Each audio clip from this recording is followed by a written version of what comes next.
సింహాచలం కొండ దిగువన విధులు నిర్వహిస్తున్న సెక్యూరిటీ సూపర్వైజర్ పై గుర్తు తెలియని వ్యక్తులు దాడి చేశారు. లక్ష్మణరావుపై ముసుగులు ధరించిన ముగ్గురు కర్రలతో విచక్షణారహితంగా దాడి చేశారు. దుండగుల దాడిలో తీవ్రంగా గాయపడ్డ లక్ష్మణరావును ఆసుపత్రికి తరలించారు. 2 ఏళ్ల క్రితం లక్ష్మణరావుపై ఇదే తరహాలో దాడి జరిగినట్లు సమాచారం. ఆలయ అధికారులు స్పందించి ఆదుకోవాలని బాధితుడి కుమారుడు విజ్ఞప్తి చేశాడు.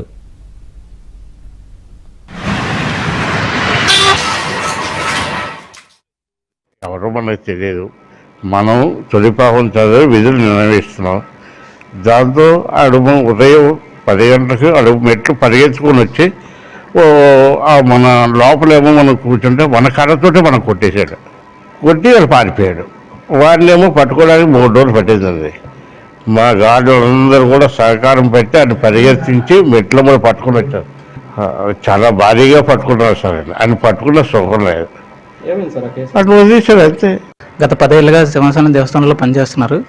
నిన్న రాత్రి 10:40 ప్రాంతంలో ఒక సింహాచలం కాంప్లెక్స్ దగ్గర పైకి వెంకటరామ గుడి దగ్గరికి వెళ్ళి డ్యూటీ పనిగా వెంకటరామ గుడి దగ్గరికి వెళ్ళి రిటర్న్ వస్తున్నప్పుడు ఎవరో ముగ్గురు దారికి అడ్డుగా వచ్చి కర్రతో ఫస్ట్ వెనకాల బండి మీద వెళ్తున్నప్పుడు వెనక్కి కొట్టేసి దాని తర్వాత తల మీద కొట్టేసి కిందన పడేసి ఇక్కడ కొట్టేశారండి.